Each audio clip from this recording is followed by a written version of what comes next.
You can feel it in the air, man. Something big is coming. The Dolphins locker room is buzzing with whispers, stares, and that quiet kind of intensity that says every practice matters. There's talk coming from unexpected places, decisions being made behind the scenes, and that sense of urgency pumping through Miami again. You can see pieces falling into place on offense, while the market's chessboard starts shifting. So what do you think? Are we really ready for what's next? Because you won't believe what's going down today. Hit that like button, get comfortable, and let's dive right into it. And hey, subscribe so we can hit 1,000 and show just how strong Dolphins Nation really is. Something's different in Miami. This week's practice had a whole different vibe focus, respect, and most of all, confidence. And there's a reason for that.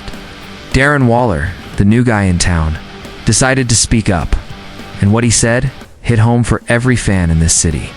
Talking to the Schultz Report, the veteran tight end had nothing but love for Tua Tagovailoa. He talked about Tua's anticipation, his calm under pressure, and his toughness.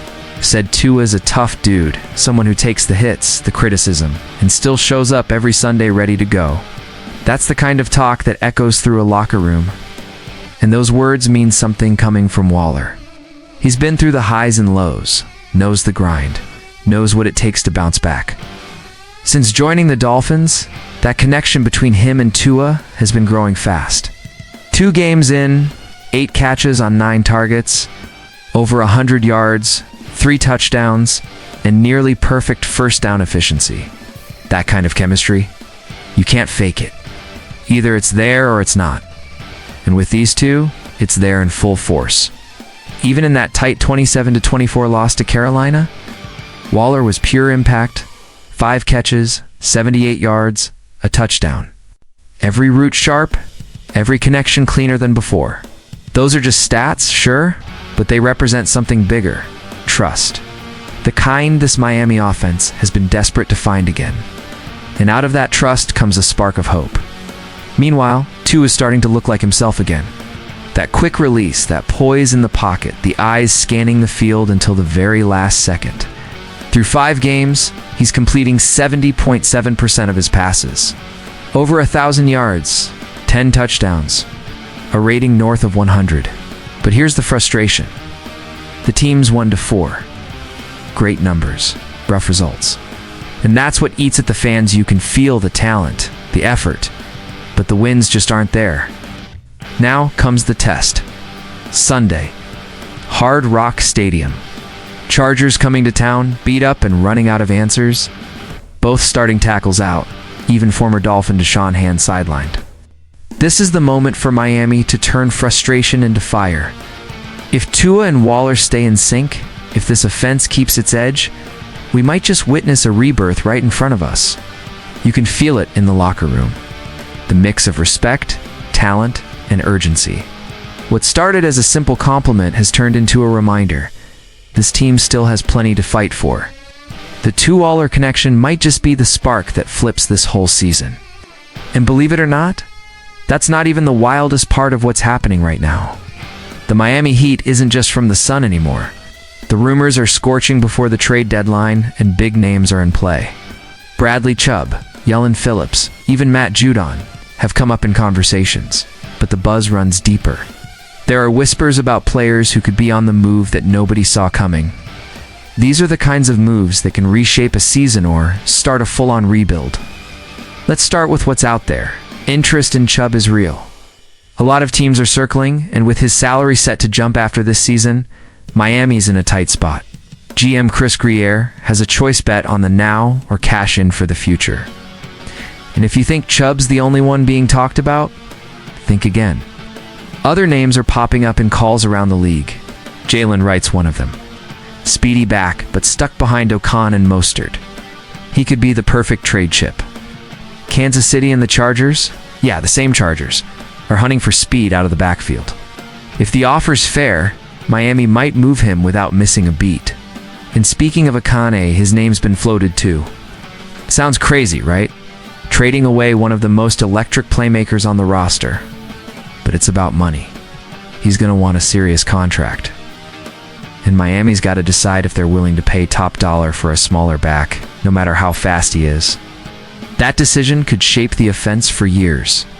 Spend big on speed, or save that cap room for defense. Because we all know it's defense that wins those gritty playoff games. Then there's Zach Wilson. Back up right now, no clear path forward in Miami. But with QB injuries around the league, that could change fast. A late-round pick for him might sound small, but every asset matters when you're planning a rebuild. The name that really stings, though, is Minkah Fitzpatrick. He's never been one to tolerate losing. Under contract through 2026, veteran leadership, still elite, but contenders could come calling. Trading him would hurt, no doubt, but it could also mean a clean slate and a valuable draft pick to rebuild the secondary. Fans are split. Some say, don't touch anything. Others say shake it up before it's too late. The truth, that 1-2-4 record doesn't lie. Something's got to give. Miami can either chase flashes or start planning for the long haul. And that's not even the most explosive part of the week. A few years back, the Dolphins were buyers loading up to make a playoff push. Now in 2025, it feels flipped. Sitting at 1-4, the chatter says Miami could be sellers this time. And front and center in that story is Bradley Chubb. But he's not alone. According to Ian Rappaport, Chubb's name is right there with Arden Key and Kingsley Enagbare, all drawing real interest from teams looking for pass rush help. And here's what makes fans nervous. There's legit demand. Teams like Jacksonville, San Francisco, and Philly are looking to upgrade their defensive lines right now. That means Chubb's market is hot, and offers could be tempting. Griar's dilemma is brutal. Hold on to expensive talent to try and save the season, or take the draft picks and admit 2025 might already be gone. Other sellers, like the Titans, are already making moves without hesitation, trading young talent, signaling a full reset. The Dolphins, meanwhile, are stuck between expectation and reality, a roster built to win, but a record that says otherwise. Recent trades around the league only add pressure. Corners like Greg Newsome II and Tyson Campbell have moved. Joe Flacco switched from Cincy to Cleveland. Even linemen like Cam Robinson are on the move.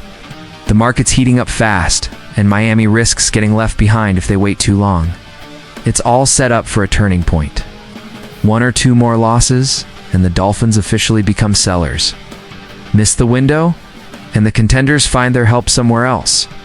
Everyone knows in the NFL, when the market's hot, hesitation kills. If Grior decides to sell, Chubb could land with a contender desperate for that final playoff push. The return? Likely a high pick and some much-needed cap space. But here's the twist. What if Miami wins 2 straight, sparks some belief, and suddenly has a reason to hold it all together? That tug-of-war between hope and realism runs straight through November 4th. Right now, fans are on edge. This isn't just about trades. It's about identity. Do we fight to the end, or do we reset and rebuild? And that decision, my friend, could define the Miami Dolphins for years to come. Even if Chubb's at the center of it all, don't think for a second that others aren't in play. Because this story's far from over. One thing's for sure, Miami's in the eye of the storm.